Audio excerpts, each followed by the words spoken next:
آپ سب کو بنا لیتی ہیں۔ سیف کا انداز اسے سر تا پیر تک سلگا گیا تھا۔ کاشف اور لائبہ دن بھر کے تھکے ہوئے تھے، رات 8 بجے سے پہلے ہی سو گئے۔ سمانہ نے ان دونوں پہ کمبل درست کیا، ٹیوب لائٹ بند کر کے 0 پاور کا بلب آن کیا، ان پہ صورتیں پڑھ کر پھونکی۔ اچھی طرح اطمینان کر لینے کے بعد وہ ان کے پاس سے اٹھی اور پھر اپنے بیڈ روم میں آئی۔ اس روز کے بعد سے اس نے کمرہ الگ کر لیا تھا۔ اب اس نے جو کمرہ رہنے کے لیے چنا تھا وہ کاشف اور لائبہ کے بیڈ روم کے عین سامنے تھا۔ یہاں سے وہ اچھی طرح نظر رکھ سکتی تھی۔ سیف مکمل طور پر اس سے بے امکانگی برت رہا تھا۔ وہ خوش تھی کہ اس نے سیف کو بہلا لیا۔ یہی اس کی غلط فہمی تھی۔ وہ ایک ایک چیز اور حرکت پہ نظر رکھے ہوئے تھا۔ وہ اس سے لاپرواہ ہو کر بھی لاپرواہ نہیں تھا۔ نہ جانے کیا وقت تھا جب اس کی آنکھ کھلی۔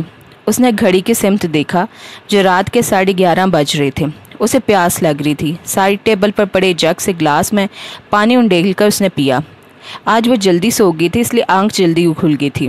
اس نے پانی پی کر دوبارہ سونے کی کوشش کی تو جی میں آیا کہ کاشف اور لائبہ کے بیڈ روم کی طرف جھانک لیا جائے۔ جوتے پہنے بغیر اس نے اٹھ کر اپنے کمرے کا دروازہ کھولا تو سردی سے کپ کپا گئی۔ سویٹر سونے سے پہلے اس نے اتار دیا تھا۔ گرم بستر سے اٹھ کر باہر آئی تو سردی کا احساس ہوا۔ اس نے دروازے کا لاک گھمایا۔ ہیں یہ کیا لائٹ بند تھی؟ حالانکہ اسے اچھی طرح یاد تھا کہ اس نے 0 پاور کا بلب آن کیا تھا۔ اس نے سوئچ بورڈ سے ٹٹول کر ٹیوب لائٹ آن کی تو دل دھک سے رہ گیا۔ خالی کمرہ بھائیں بھائیں کر رہا تھا۔ کاشف اور لائبہ کہیں بھی نہیں تھے۔ لائبہ کا ٹیڈی بیئر بھی غائب تھا۔ اسے ساتھ لیے بغیر وہ سوتی نہیں تھی۔ اس کے دل نے ایک بیٹ مس کی۔ وہی ہوا جس سے خوف زدہ تھی وہ۔ دبے پاؤں آ کر اس کا سب سے قیمتی اثاثہ لوٹ کر لے گیا تھا اور اسے خبر تک نہ ہوئی تھی۔ وہ وہاں سے بھاگتی ہوئی سیف کے بیڈ روم تک ایک موہوم سی امید کے سہارے آئی تھی۔ دروازہ لاک نہیں تھا۔ اس کے ہاتھ مارنے کی دیر تھی، چوپٹ کھل گیا۔ سامنے جہازی سائڈ بیڈ پہ وہ سیف کے ساتھ نیم دراز فلم دیکھ رہے تھے۔ ایک اندیکھے غصے نے اسے مغلوب کر ڈالا۔ میری جان نکالنے میں تم لوگوں نے کوئی کسر نہیں چھوڑی تھی۔ پوری قوت سے پہلے اس نے کاشف اور پھر لائبہ کو تھپڑ رسید کیا۔ اس سے پہلے کہ دوبارہ وہ وہی عمل دہراتی، سیف نے سختی سے اس کا ہاتھ پکڑ لیا تھا۔ انہیں کیا کہتی ہو؟ مجھ سے بات کرو۔ میں ہی انہیں یہاں لے کر آیا ہوں۔ کاشف نے بہت روز سے مجھے بیبیز ڈے آؤٹ مووی کا کہا ہوا تھا۔ میں آج یہ سوچ کر لے آیا تھا کہ ان دونوں کا لانگ ویکینڈ ہے، فلم دیکھ کر بہل جائیں گے۔ میں نے ٹی وی لاؤنج میں لگا کر نہیں دی اس لیے کہ بچے ہیں اور اکیلے ہیں، اس لیے اپنے بیڈ روم میں لے آیا تھا۔ اس میں اتنا غضبناک ہونے کی کیا بات ہے؟ اس نے جھٹکے سے اس کی کلائی چھوڑی تو تکلیف کی شدت سے اس کی چیخ نکلتے نکلتے رہ گئی۔ اس نے بڑے شوق سے کالے اور سرخ رنگ کے ساتھ میچنگ چوڑیاں پہنی تھیں جو سیف کے آئینی ہاتھ کی گرفت میں کرچی کرچی ہو گئی تھی۔ سمانہ کی کلائی سے خون نکل رہا تھا۔ سیف مڑ کر دونوں کو چپ کرانے لگا جو سمانہ کے رد عمل کی وجہ سے سہم کر رو رہے تھے۔ حالانکہ کچھ دیر پہلے وہ سیف انکل کے ساتھ کتنے آرام سے مووی دیکھ رہے تھے۔ انہیں سیف انکل بہت اچھے لگنے لگے تھے، خالہ سے بھی زیادہ، کیونکہ وہ ان سے پیار جو بہت کرنے لگے تھے۔ وہ خالہ سے چھپ کر ان دونوں کے لیے بہت سی چیزیں لاتے، انہیں سٹوریز سناتے تھے۔ کاشف تو انکل سیف سے ریسلنگ بھی کرتا تھا۔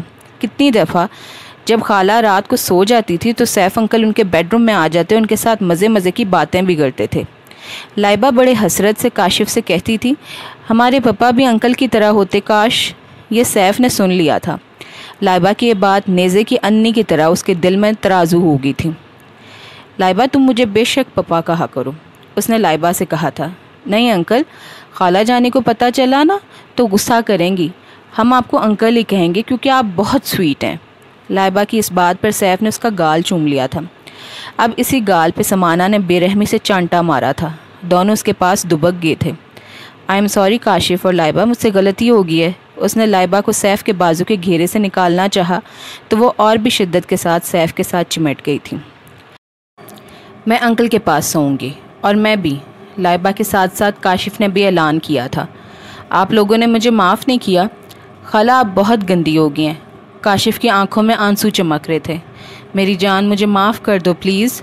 اس نے سیف کے سینے کے ساتھ چپکے کاشف کو پیار کرنا چاہا تو ناراضگی کے اظہار کے طور پہ کاشف نے منہ پھیر لیا۔ اس کے سامنے سیف کا چہرہ تھا۔ کاشف سیف کے سینے سے لپٹا اور وہ خود اس سے کتنا قریب تھی، خیال آتے ہی پیچھے ہوئی تھی۔ دیکھو مجھے معاف کر دو نا پلیز، میں آج آپ دونوں کے پاس سوؤں گی اور سنڈریلا کی سٹوری بھی سناؤں گی۔ اس نے لالچ سے کام نکالنا چاہا۔ جی نہیں، ہم سیف انکل کے پاس ہی سوئیں گے۔ وہ دونوں یک آواز ہو کر بولے تو بے بسی سے ان دونوں کو دیکھ کر رہ گئی۔ پھر شاید کاشف کو اس پر ترس آ گیا۔ خالہ آپ بھی ادھر ہی سو جائیں نا، بہت جگہ ہے۔ کیوں انکل، خالہ کو معاف کر دیں اور ادھر ہی سونے دیں نا۔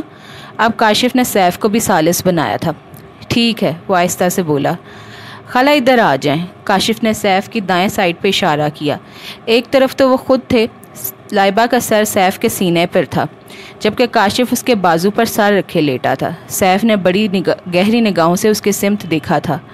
کاشف بیٹا، میرے کمرے میں نا ایک جن ہے، اگر تمہاری خالہ جانی کو کھا گیا تو؟ سیف انکل آپ بہت اسٹرانگ ہیں، جن نے آپ کو دیکھا تو خالہ کو چھوڑ کر بھاگ جائے گا۔ کاشف نے اس کے بازو پہ بڑے فخریہ انداز میں ہاتھ پھیرا تھا۔ سیف کو ہنسی آ گئی۔ مگر یہ جن بھاگنے والا نہیں، پکڑ کر چھوڑتا نہیں ہے۔ خالہ نے آپ کے ساتھ جو کیا ہے نا، اسے اچھا نہیں لگا ہے۔ سمانہ کو غصہ آ گیا۔ بچوں کے سامنے وہ کس قسم کی باتیں کر رہا تھا۔ سمانہ صوفے پر جا بیٹھی۔ سیف نے دوبارہ مووی لگا دی۔ کچھ ہی دیر میں بچے بھول بھال کے لائبہ ٹی وی دیکھتے دیکھتے سو گئے۔ کاشف کو بھی نیند آ رہی تھی۔ سیف نے اٹھ کر ٹی وی بند کیا اور دروازہ لاک کیا۔ سمانہ کا دل حلق میں دھک دھک کرنے لگا۔ یہ جن اسٹرانگ ہے تو کیا ہوا، اس کے سینے میں بھی دل ہے، بے ایمان بھی ہو سکتا ہے۔ وہ بولتے بولتے اس کی طرف جھکا تھا۔ اس نے سمانہ کے کندھے کو اپنے فولادی ہاتھ میں پکڑا تو اس نے سر اوپر اٹھایا۔ آج تو آپ نے جو کیا اس پہ معافی ہے، اگر آئندہ اس طرح ہوا تو اچھا نہیں ہوگا۔ یہ بن ماں باپ کے بچے ہیں۔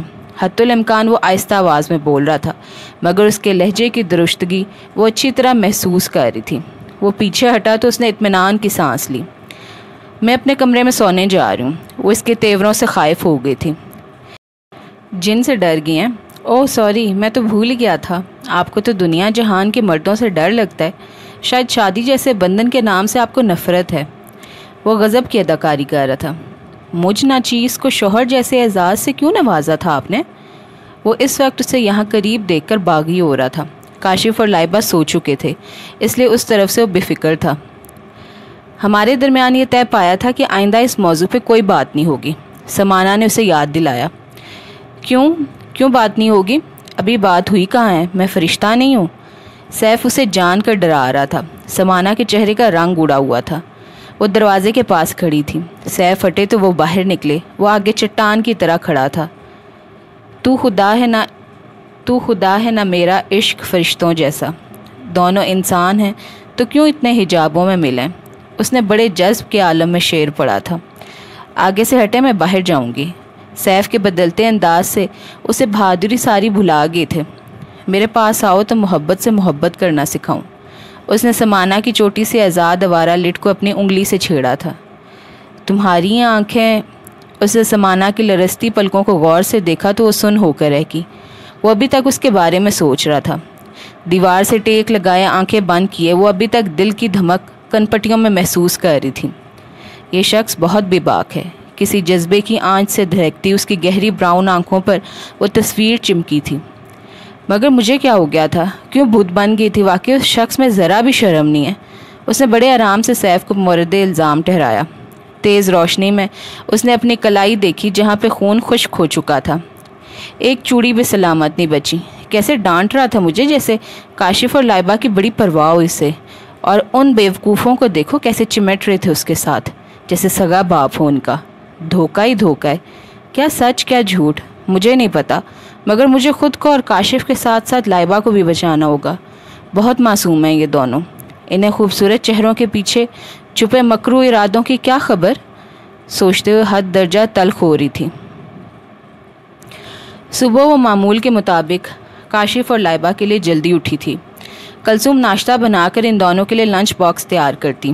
اتنے میں سمانہ انہیں یونیفارم پہنا دیتی۔ کلثوم کل سے بیٹی کے پاس تھی۔ رات کو بھی سمانہ نے کھانا بنایا تھا۔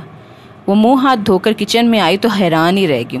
کاشف اور لائبہ ڈائننگ ٹیبل کے ساتھ پڑی چیئرز پر بیٹھے تھے، ناشتے کے منتظر تھے۔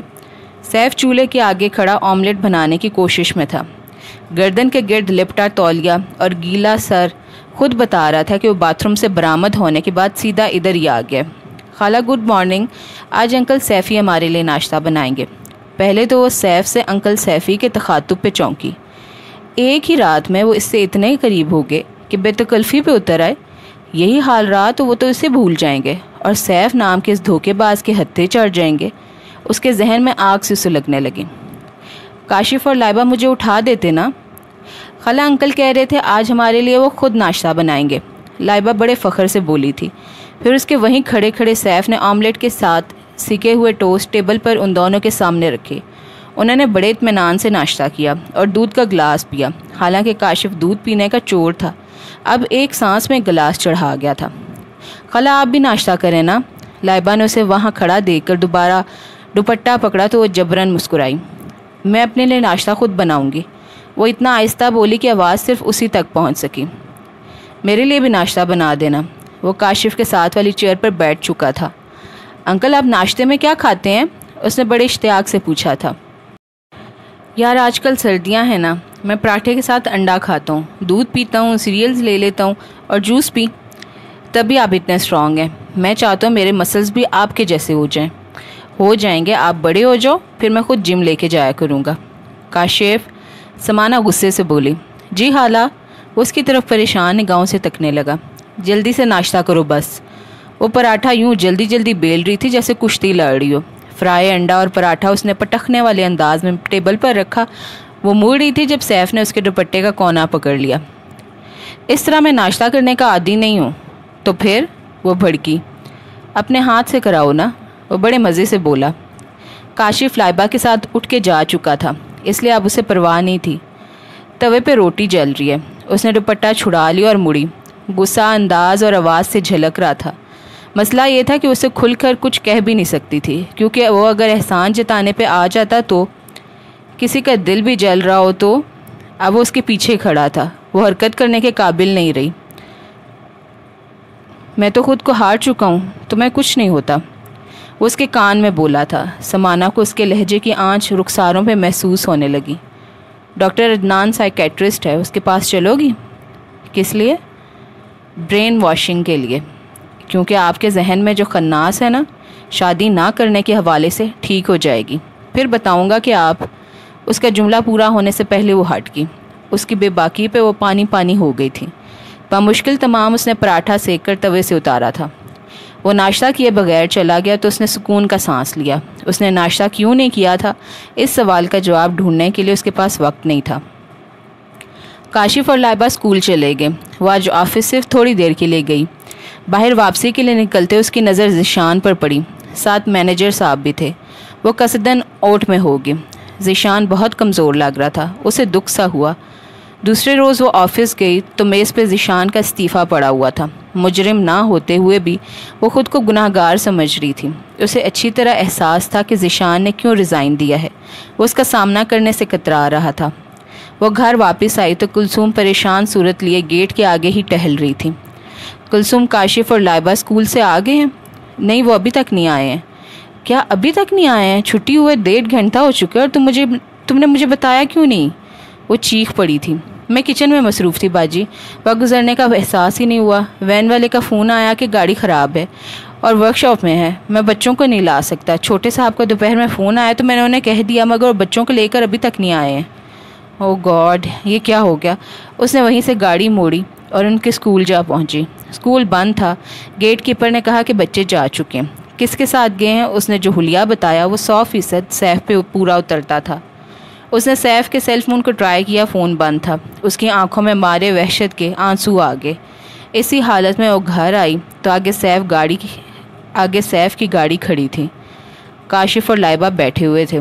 خالہ جانی، ہم KFC گئے تھے، پھر انکل نے ہمیں آئس کریم بھی کھلائی تھی۔ لائبہ کو مطلق اس کی پریشانی کا احساس بھی نہیں تھا۔ اس کا جی چاہ رہا تھا دونوں کا منہ تھپڑوں سے لال کر دے۔ انہیں کیا پتہ تھوڑی سی دیر میں اس پہ کیا گزر گئی ہے۔ سیف کی موجودگی کی وجہ سے وہ اپنے خیال کو عملی جامہ نہیں پہنا سکی تھی۔ اصل میں کلثوم کا فون آیا تو میں سیدھا ان کے اسکول چلا گیا۔ وہاں پہ یہ چھٹی کے بعد انتظار میں تھے۔ میں نے انہیں پک کیا تو کہنے لگے کہ KFC چلنا ہے، سو ان کی فرمائش پوری کی، اس لیے دیر ہو گئی ہے۔ سیف نے معتدل انداز میں وضاحت دی، مگر اس کا اندرونی غصہ کم ہونے میں ہی نہیں آ رہا تھا۔ آپ ان کی عادت مت بگاڑیں، مجھے کل مشکل ہوگی۔ میں ان کی عادتیں نہیں بگاڑا، یہ ان کی ریکوائرمنٹس ہیں۔ یہ محبت کو ترسے ہوئے ہیں۔ اگرچہ بظاہر ان کے ساتھ میرا کوئی خونی رشتہ نہیں ہے، مگر ان کے لیے پیار میرے دل میں ہے۔ یہ پیارے بچے میرے پاس رہتے ہیں، میں ان سے مانوس ہو گیا ہوں۔ سیف کو اس کے جملے سے دلی رنج ہوا تھا۔ آپ انہیں روکیں، انہیں بتائیں میرا ان کے ساتھ کوئی رشتہ نہیں ہے، اور یہ کہ میں بہت گندا ہوں، انہیں نقصان پہنچا سکتا ہوں۔ سمانہ صاحبہ، دنیا کو اپنی اینک سے دیکھنا چھوڑ دیں، ایک لاٹھی سے سب کو مت ہانک گئے۔ سیف اس کے کٹیلے جملے دہرا رہا تھا جو وقتاً فوقتاً کاشف اور لائبہ سے کہتی آئی تھی۔ وہ بچے تھے، سیف کا رویہ دیکھ کر اسے ہر بات بتا دیتے تھے۔ وہ سخت شرمندہ ہو رہی تھی۔ ان دونوں نے سیف کے سامنے اس کی نظریں جھکا دی تھی۔ وہ اپنے بیڈ روم میں بند ہو گیا تھا۔ دونوں بہن بھائی بھی بدمزہ ہو گئے تھے۔ خالہ ہر موقع پہ کوئی نہ کوئی گڑبڑ کر دیتی ہیں، ہے نا؟ یہ خیال کاشف کا تھا جو اس نے لائبہ کی سماعتوں میں سرگوشی کے ذریعے منتقل کیا تھا۔ سمانہ نے اسے تیز نظروں سے گھورا تھا۔ کافی دیر گزر گئی، سیف باہر نہیں آیا تو کاشف نے اس کے کمرے کا دروازہ نوک کیا۔ لائبہ اس کے پیچھے کھڑی تھی۔ سیف کے باہر نکلنے پہ دونوں اس کے ساتھ دائیں بائیں کھڑے ہو گئے۔ سوری انکل، ہماری وجہ سے آپ ہرٹ ہوئے؟ کاشف نے اس کا ہاتھ پکڑا ہوا تھا۔ ارے نہیں فرینڈز، ایسا کچھ بھی نہیں ہے۔ اس نے اپنے تاثرات نارمل کر لیے۔ وہ انہیں اٹھا کر اندر لے آیا۔ تمہاری خالہ جانی نا پاگل ہیں، دیکھنا میں کرتا کیا ہوں ان کے ساتھ۔ ہاں انکل، خالہ اتنی بدل گئی ہیں شادی کے بعد۔ وہ بے اختیار ہنستا چلا گیا۔ کاشف نے بڑے انداز سے کہا تھا۔ کیا تبدیلی آئی ہے تمہاری خالہ میں؟ وہ دلچسپی سے پوچھ رہا تھا۔ اب ہمیں سٹوریز بھی نہیں سناتی ہیں اور کہتی ہیں زیادہ باتیں بھی نہ کرو۔ اور کیا کیا کہتی ہیں اور کیا کیا کرتی ہیں تمہاری خالہ جانی؟ اس نے خالہ جانی پہ زور دے کر کہا۔ اب تو نا ہر وقت غصہ ہی کرتی رہتی ہیں کہ یہ نہ کرو وہ نہ کرو، انکل کے ساتھ باہر بھی مت جاؤ۔ اس نے پھر بانڈا پھوڑا تھا۔ سمانہ صاحبہ، اتنی بے اعتباری کا اب مزہ چکھو۔ اتنے گئے گزرے نہیں ہیں ہم کہ جو چاہو گی کرتی پھرو گی۔ وہ فیصلہ کر کے مطمئن نظر آ رہا تھا۔ ہم مری چلیں گے سنو فال دیکھنے اس فرائیڈے کو، اور رات وہیں سٹے کریں گے۔ انکل میں بھی جاؤں گا۔ ہاں تم دونوں میرے ساتھ چلو گے، یہ بات اپنی خالہ کو بتا دینا۔ وہ تصور کی آنکھ سے اس کی جھنجھلاہٹ سے لطف اندوز ہو رہا تھا۔ تمہارے ساتھ تمہارے والے طریقے سے نپٹوں گا میں۔ سمانہ کے فرشتوں کو بھی اس کے اس خیالات کے بارے میں خبر نہیں تھی، اس لیے کاشف نے جمعے کی شام کو جب اسے بتایا کہ وہ انکل کے ساتھ مری جا رہے ہیں تو حسب توقع بدک گئی۔ اب وہ اسے کچھ کہہ بھی نہیں سکتی تھی کیونکہ سیف کو جا کر وہ سب کچھ بتا دیتا، اور پہلے اس کا تاثر اچھا نہیں بنا ہوا تھا۔ اپنے انکل کو جا کر کہو کہ میں بھی جاؤں گی۔ مرتی کیا نہ کرتی، اپنے خوف کے ہاتھوں مجبوراً وہ جانے کے لیے راضی ہوئی تھی۔ کاشف نے اسے جا کر بتایا تو سیف ہنس پڑا۔ وہ حسب توقع جال میں آ ہی رہی تھی۔ سیف نے کلثوم سے پہلے گرم کپڑے کہہ کر پیک کروا لیے تھے۔ کاشف اور لائبہ گرم کپڑوں، سویٹر، موزوں اور اونی ٹوپیوں میں سردی سے بے نیاز نظر آ رہے تھے۔ وہ گاڑی سٹارٹ کر چکا تھا۔ سمانہ تیز تیز چلتی پاس آئی۔ آپ بھی جا رہی ہیں؟ وہ بڑے مزے سے حیرانگی کا اظہار کر رہا تھا۔ مجھ سے کاشف نے کہا خالہ آپ بھی چلیں، ہم مری جا رہے ہیں۔ ساتھ ساتھ وہ کاشف کی طرف بھی دیکھے جا رہی تھی تاکہ وہ تائید کرے۔ سچ شکر کہ وہ باہر مگن تھا، ورنہ وہ اسے شرمندہ کروا دیتا۔ سیف کو تو صورتحال کا علم تھا، دل میں ہنس دیا۔ ہم رات کو رکیں گے بھی، سوچ لیں۔ ٹھیک ہے، اس نے سر سے جیسے بلا اتاری تھی۔ وہاں آپ کی نہیں ہماری چلے گی، یہ بات یاد رکھنا۔ وہ اس کی آنکھوں میں دیکھ رہا تھا۔ سمانہ نے توجہ نہیں دی۔ شام ہو رہی تھی جب گاڑی اسلام آباد کی حدود سے نکلی۔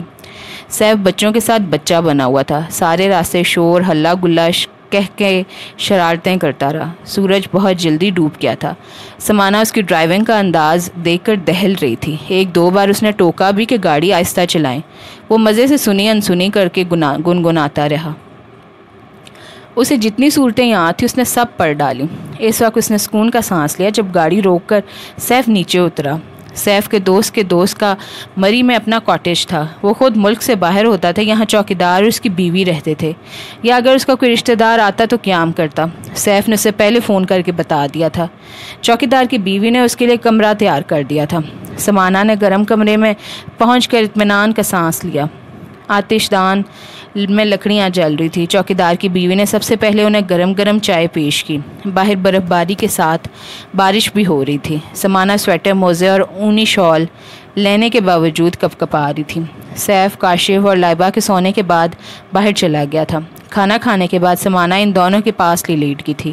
اجنبی جگہ کے احساس نے نیند تک چھین لی تھی۔ وہ یوں ہی آنکھیں موندے پڑی تھی کہ باہر ہونے والے کھٹکھٹ کھٹکے نے اسے چونکا کر رکھ دیا۔ وہ اٹھ کر بیٹھ گئی۔ اب کچھ گرنے کی آواز آئی تو اس نے پاؤں بیڈ سے لٹکا کر جوتے پہنے۔ شال اس نے پہلی اچھی طرح لپیٹی ہوئی تھی۔ ڈرتے ڈرتے اس نے دروازہ کھولا تو زندگی میں پہلی بار اسے سیف کی غیر ذمہ داری پہ بے پناہ غصہ آیا۔ وہ انہیں اجنبی جگہ اجنبی لوگوں کے بیچ چھوڑ کر جانے کہاں چلا گیا تھا؟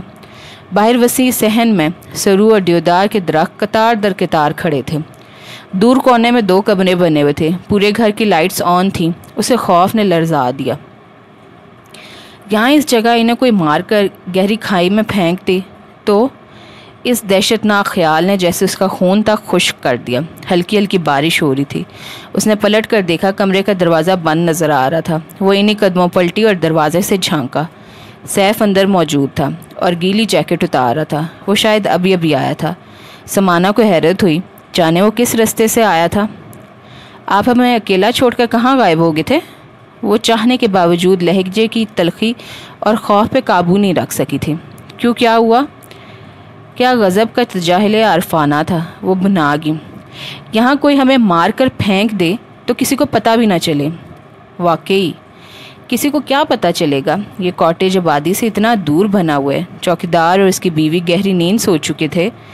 یہاں کوئی نہیں ہے، بس میں ہوں اور تم ہو۔ سیف کا لہجہ بہت سرد تھا۔ اس کی ریڑھ کی ہڈی سنسنا اٹھی۔ وہ جیکٹ اتار کر اس کی طرف پلٹا تھا۔ تم لوگوں کو جان سے مار ڈالوں تو کسی کو پتہ بھی نہیں چلے گا۔ سمانہ کی روح فنا ہو گئی تھی۔ وہ اس کے پاس آ گیا۔ ان آنکھوں کو چومنے کی حسرت تو نہیں رہنی چاہیے نا؟ کیوں، کیا خیال ہے؟ سیف اس کے اتنا قریب ہوا کہ اس نے بے اختیار اپنی آنکھوں پہ ہاتھ رکھ لیے۔ نہیں، آپ ایسا نہیں کر سکتے۔ کیوں؟ میں ایسا کیوں نہیں کر سکتا؟ میں تو بہت برا انسان ہوں، تمہاری سوچ سے بھی زیادہ، اس لیے تو تمہیں یہاں لے کر آیا ہوں کہ اپنے جرم کا ثبوت ہی نہ چھوڑوں۔ سیف کے دونوں ہاتھ اس کے دائیں بائیں دیوار پہ ٹک رہے تھے۔ وہ اس کے چہرے کی طرف جھکا تو سمانہ کی سانس سینے میں اٹک گئی تھی۔ وہ سہمی چڑیا کی مانند تھر تھرا اور کانپ رہی تھی۔ موت اس کے سر پہ ناچ رہی تھی۔ وہ اس وقت کو کوس رہی تھی جب اس کے ساتھ یہاں آئی تھی۔ یہ مکار انسان اسے مار کر بچوں کو بھی قتل کر دیتا اور پھر واپس چلا جاتا۔ کسی کو کیا پتہ چلنا تھا؟ موت کے خوف نے اس کی آنکھوں کو سمندر بنا دیا تھا، مگر اس دھوکے باز سے رحم کی بھیک مانگنا بھی نہیں چاہتی تھی۔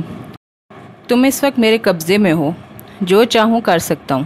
موت کا خوف بڑے بڑے بہادروں کا پتہ پانی کر دیتا ہے۔ جیسے تم عام حالات میں قربت گوارا نہیں کرتی تھی، مگر اب وہ اسے بازوں میں جکڑے اس کا مذاق اڑا رہا تھا۔ اب ڈر نہیں لگ رہا؟ حالانکہ تم نے تو کہا تھا کہ مجھے چھونا مت، میرے قریب بھی مت آنا۔ اس نے اسے چھوڑ دیا تو وہ تڑپ کر اس گرفت سے نکلی۔ سیف زور زور سے ہنس رہا تھا۔ وہ اس کی دھوکے بازی جان گئی تھی۔ وہ اسے صرف خوف زدہ کر رہا تھا۔ یہاں کاشف اور لائبہ کے پاس سو جائیں، میں 7 والے بیڈ روم میں ہوں۔ وہ شرافت کے دائرے میں دوبارہ واپس آ گیا تھا، پر سمانہ سخت قبیدہ تھی۔ اگر ڈر لگ رہا تھا تو میں ادھر ہی رک جاؤں؟ نہیں جی۔ اس کا لہجہ بہت سخت تھا۔ کمبخت نے کس طرح ہولناک مذاق کیا تھا۔ وہ سچ مچ ڈر گئی تھی۔ مجھے آپ دل میں کوس رہی ہوں گی کہ کیسا انسان ہے۔ آپ کی آنکھوں میں ڈولتی بے اعتباری نے مجھے یہ مذاق کرنے پہ اکسایا ہے۔ یہ مذاق تھا؟ اگر میرا ہارٹ فیل ہو جاتا تو؟ اتنی جلدی ہارٹ فیل نہیں ہونے دیں گے، ابھی تو بہت کچھ ہونا باقی ہے۔ میرا مطلب ہے آپ کا ڈر، خوف جو کہ آپ کا خود ساختہ ہے، اسے دور کرنا بہت ضروری ہے۔ اس کے لہجے میں کچھ ایسا ضرور تھا کہ سمانہ کی پلکیں جھک گئی۔ وہ سلیپنگ ڈریس لیے اس کے قریب سے گزرا تو وہ پیچھے ہو گئی۔ ٹکراؤ سے ڈرتی ہیں؟ اس کے بے باک جملوں نے اس کی پیشانی ارکلود کر دی۔ سمانہ نے نگاہ چرا لی۔ مان نہیں توڑوں گا آپ کا۔ Okay, good night. وہ سامنے سے غائب ہو گیا تو سمانہ اپنی ابھرتی ڈوبتی ڈولتی دھڑکنوں کو سنبھالنے لگی۔ ڈریسنگ ٹیبل کے آئینے میں اسے اپنی شبی نظر آ رہی تھی۔ سیف کی گستاخیوں کا لمس ابھی بھی محسوس ہو رہا تھا۔ وہ اندر کے شور سے ڈر گئی تھی۔ شادی سے محض 1 روز پہلے ذیشان نے جو کچھ آ کر کہا تھا، وہ ساری باتیں اس کے ذہن میں تازہ ہو گئی۔ سمانہ آپ کی شادی کر کے بہت پچھتائیں گے۔ میں یہ نہیں کہتا کہ آپ مجھ سے ہی شادی کریں، آپ کسی اور جگہ شادی کر لیں، مگر یہاں مت کریں، کیونکہ اس کے چہرے پہ اضطراب تھا۔ آپ مجھے غلط اور لالچی سمجھتی ہیں۔ باخدا میرے دل میں ایسا کوئی خیال نہیں ہے۔ اگر امی کے دل میں ایسی کوئی بات ہے تو ہوگی۔ میں نے کبھی آپ کی جائیداد کے بارے میں سوچا تک نہیں۔ ہاں، میں یہ ضرور اقرار کرتا ہوں کہ میں آپ کو ٹوٹ کے چاہنے لگا ہوں۔ آپ کے بغیر میری زندگی ویران گزرے گی سمانہ۔ ذیشان کا لہجہ بھر گیا تھا۔ آپ کو شک ہے نا کہ آپ کے گھر اور گاڑی پہ میں نے حملے کروائے؟ ایسا نہیں ہے، یہ سارا کھیل اشر بھائی کا رچایا ہوا ہے۔ اس نے سمانہ کے سر پر گویا دھماکہ کیا تھا۔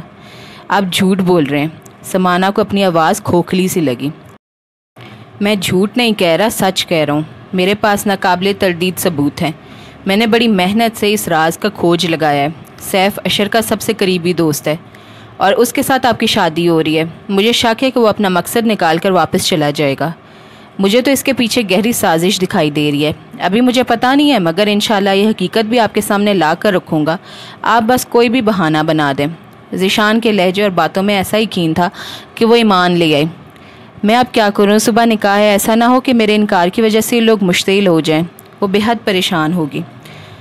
سمانہ، جب تک اس کا مقصد پورا نہیں ہو جاتا آپ بخیر رہیں گی، ورنہ شادی کے بعد آپ مسلسل خطرے کی زد میں رہیں گی۔ نہ صرف آپ بلکہ بچے بھی۔ اس طرح تو آپ ان کے لیے ترنے والا ثابت ہوں گی۔ آپ کو بہت زیادہ احتیاط کی ضرورت ہے۔ نہیں ذیشان، شاید ایسا نہ ہو۔ اگر اس وقت میں پیچھے ہٹی تو یہ لوگ ہوشیار ہو جائیں گے۔ پریشانی کے باوجود اس کا ذہن کام کر رہا تھا۔ ذیشان جاتے جاتے اس کے سامنے رکا اور اسے غور سے دیکھا اور باہر نکل گیا۔ وہ اسے پریشانیوں کے حوالے کر کے چلا گیا تھا۔ وہ کمرے میں مسلسل چکر لگا رہی تھی۔ وہ تصور کی آنکھ سے دیکھ رہی تھی۔ وہ دلہن بنی ہوئی ہے، نکاح کے وقت نکاح خواہ کے پوچھنے پہ صاف انکار کر دیتی ہے۔ تب سیف اور اشر کاشف اور لائبہ کو غائب کروا دیتے ہیں۔ یہ تصور اتنا جان لیوا تھا کہ وہ لرز سی گئی۔ شادی کا یہ جوا اس نے کھیلنا ہی تھا۔ کاشف لائبہ کی زندگی اسے بہرحال ہر چیز سے زیادہ عزیز تر تھی۔ وہ انہیں کیوں داؤ پہ لگاتی؟ اب اسے خود ہی کچھ کرنا تھا اور اس نے سوچ لیا تھا۔ عین شادی کے روز ذیشان کی خودکشی نے اسے بے حد اذیت دی۔ اسے یہ بھی پتا تھا کہ اس نے انتہائی مایوسی اور بے دلی کی حالت میں یہ فعل سر انجام دیا ہوگا، مگر اللہ کا شکر تھا کہ اس کی زندگی بچ گئی۔ سمانہ ایک روز باقاعدہ اس کے پاس گئی تھی، اسے سمجھایا تھا۔ اب وہ اس کے آفس سے ریزائن دے کر خود کو سنبھالنے کی کوشش میں لگا ہوا تھا۔ وہ خوش تھی کہ ذیشان اس جذباتی دھچکے سے سنبھل رہا ہے۔ اب اسے سیف کے ارادوں کا پتہ چلانا تھا۔ ذیشان کے الفاظ کی سچائی پرکھنے کے لیے سیف اور اشر کے تعلق کو اس نے سمجھنا تھا، اور یہ اتنا آسان نہیں تھا۔ وہ پل پل کاشف اور لائبہ کی حفاظت کے خیال سے چوکنا رہتی تھی۔ اسے اپنے آپ کو بھی بچانا تھا سیف کے اندازوں سے جو دن بدن سرکش ہوتے جا رہے تھے۔ ذیشان نے جو کچھ اسے کہا تھا اب سیف پہ زیادہ اعتبار نہیں رہا تھا۔ اس کا حالیہ رویہ اس شک کو اور بھی تقویت دیتا تھا۔ سمانہ سے اٹھا ہی نہیں جا رہا تھا۔ آنے والے دنوں کی پریشانی کے احساس سے اس کی طبیعت خراب ہو گئی تھی۔ سر میں درد سے جیسے دھماکے ہو رہے تھے اور جسم الگ بخار کی وجہ سے تندور بنا ہوا تھا۔ لائبہ اپنے ننھے ننھے ہاتھوں سے اس کا سر دبا رہی تھی۔ پورا دن وہ اپنے کمرے سے باہر نہیں آئی تھی۔ سیف نے یوں ہی کاشف سے پوچھا تھا، وہ خونخوار سی خالہ جانی نظر نہیں آ رہی ہیں؟ تب اسے پتہ چلا کہ اسے تو بخار ہے۔ وہ تیز بخار کی شدت سے بے سدھ پڑی تھی۔ سیف نے اس کے ماتھے کو چھوا، کلثوم کو آواز دی۔ اسے سمانہ کے پاس بٹھا کر اس نے اپنے فیملی ڈاکٹر کو فون کیا۔ کلثوم ٹھنڈے پانی کی پٹیاں اس کی پیشانی پہ رکھ رہی تھی۔ کلثوم نے 2 مرتبہ سمانہ کو دوا دی جو بمشکل تمام اس کے حلق سے اتری اور پھر سو گئی۔ سیف نے آ کر کئی بار اسے دیکھا۔ کاشف اور لائبہ سوئے تو اس نے ان کے کنبل درست کیے، ان کے ماتھے پہ پیار کیا۔ گڈ نائٹ فرینڈز، تمہاری خالہ جانے کو اعتراض نہ ہو تو چلتا ہوں۔ دروازہ بند کر کے وہ آ گیا۔ سامنے سمانہ کا بیڈ روم تھا۔ وہ اندر آ گیا۔ کلثوم اس کا سر دبا رہی تھی۔ رات کافی زیادہ ہو چلی تھی۔ اس نے کلثوم کو بھیج دیا۔ یہ کام تو میں بھی کر سکتا ہوں، آخر مجھے بھی بیماری کی عیادت کا ثواب کمانے کا موقع ملنا چاہیے۔ وہ بیڈ کی دوسری سائڈ سے آ کر اس کے پاس بیٹھ گیا۔ کیا بہت زیادہ طبیعت خراب ہے؟ بے اختیار اس کا سر اسبات میں ہل گیا۔ بچپن میں جب کبھی اس کی طبیعت خراب ہوتی تھی تو اماں یا ابا کے پوچھنے پہ رونا شروع کر دیتی تھی۔ اس وقت بھی سیف کے پوچھنے کی دیر تھی۔ اس کی آنکھوں سے گرم گرم آنسو پھسل گئے۔ اماں اسے گود میں چھپا لیتی تھی۔ کاش اس وقت اماں یا آپا ہوتی تو ان کے سینے میں سر چھپا کر سارے آنسو بہا دیتی۔